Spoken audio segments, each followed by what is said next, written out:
Hello बच्चों। तो चलिए इस प्रश्न को पढ़ते हैं। तो देखो प्रश्न क्या बोल रहा है हमें। समाकलन सीमा 0 से 2 6x+3/x² + 4 dx का मान ज्ञात कीजिए। तो यहाँ पर देखो ये समाकलन दिया हुआ है और हमें इसका मान ज्ञात करना है। तो प्रश्न में आगे बढ़ने से पहले इस प्रश्न से संबंधित जो मुख्य उदाहरणा है उसकी हम चर्चा कर लेते हैं। तो देखो मुख्य उदाहरणा क्या हो जाएगी। देखो ये प्रश्न करने के लिए हमें समाकलन के देखो सूत्र पता होने चाहिए कुछ। एक तो देखो ये सूत्र कि dx/x का जो समाकलन है वो क्या होता है। सूत्र ये log आधार ई मापांक x प्लस में समाकलन का चर c। ठीक है। उसी प्रकार देखो समाकलन 1/x² प्लस a² का x के सापेक्ष समाकलन क्या होता है। इसका सूत्र होता है 1/a tan inverse x/a plus में समाकलन का चर c। ठीक है। तो यह सूत्र हमें पता होने चाहिए। तो अब देखो दिया हुआ समाकल क्या है उसको हम i बोल देते हैं। तो i बराबर में क्या आ जाएगा।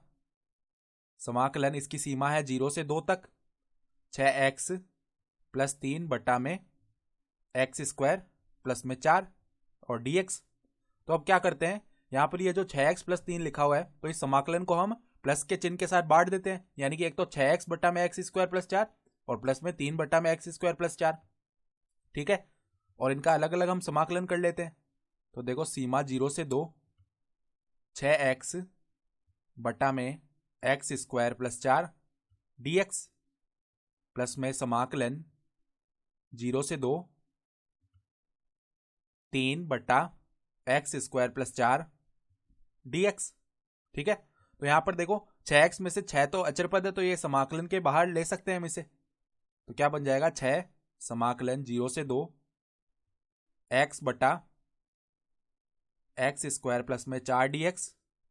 इसी तरह यहां पर 3 भी अचर है तो ये समाकलन के बाहर आ जाएगा 0 से 2 dx बट्टा में x² प्लस में 4 को हम कैसे लिख सकते हैं 2 का वर्ग।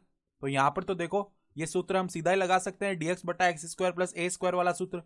अब यहां पर देखो ये 6 के गुणा में जो लिखा हुआ है ये समाकलन करने के लिए हमें क्या करना होगा। यहां पर एक प्रतिस्थापन करते हैं हम। क्या करते हैं कि x² को x² प्लस में जो 4 लिखा हुआ है इसको हम एक बार के लिए t बोल देते हैं। तो देखो माना कि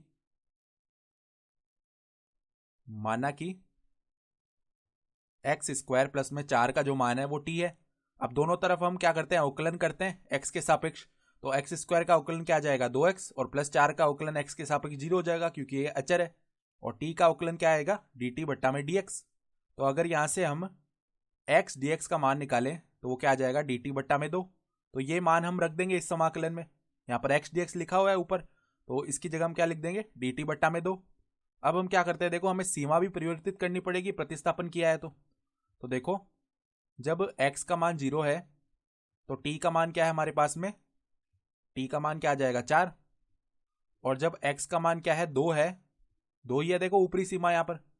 तो जब x का मान 2 है तो t का मान क्या है 2 का वर्ग क्या हो जाएगा 4 और 4 + 4 8 हो जाएगा यानी t का मान 8 हो जाएगा। तो i का मान क्या बनेगा देखो i बराबर में 6 तो देखो यहां पर गुणा में है बाहर 6 समाकलन नई सीमा लगा लेंगे 4 से 8। ठीक है। और अंदर क्या बच जाएगा हमारे पास में x dx का मान क्या है dt बट्टा में 2। तो देखो यहां पर क्या आ गया 1 बट्टा में t बन जाएगा और dt और जो बट्टा में 2 है उसको हम बाहर निकाल सकते हैं क्योंकि अचर ही है। और देखो यहां पर प्लस में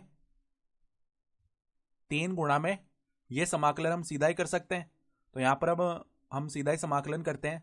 तो a का मान क्या है 2 है तो यहां पर देखो बट्टा में 2 तो बाहर आ जाएगा और tan इनवर्स x बट्टा में a बनता है यानी कि x बट्टा में 2 बनेगा यहां पर x/2 और इसकी सीमा लगेगी कहां से कहां तक 0 से 2 तक। ठीक है। तो अब देखो यहां पर 3 बन जाएगा और ये क्या हो जाएगा log आधार e मापांक t। ठीक है।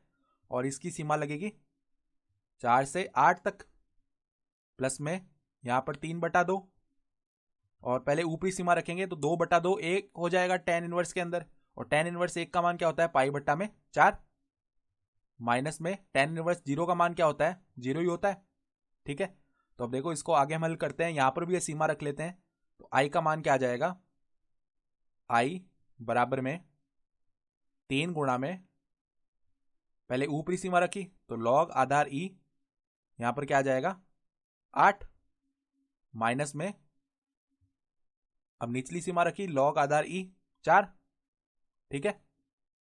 और यहां पर क्या बनेगा 3 पाई बट्टा 8 बन जाएगा, प्लस में 3 पाई बट्टा में 8 बन गया, ठीक है। तो अब देखो लॉग का गुणधर्म होता है कि जब भी लॉग ए माइनस लॉग बी लिखा हुआ होता है, जिनका आधार समान होता है, तो उसको हम लॉग ए बट्टा बी लिख सकते हैं। तो इसी तरह यहां पर लॉग आधार ई 8 बट्टा 4 हो जाएगा, यानी कि लॉग आधार ई 2 बन जाएगा, प्लस में 3 पाई बट्टा 8, और यही हमारे पास में इस समाकलन का मान भी हो जाएगा।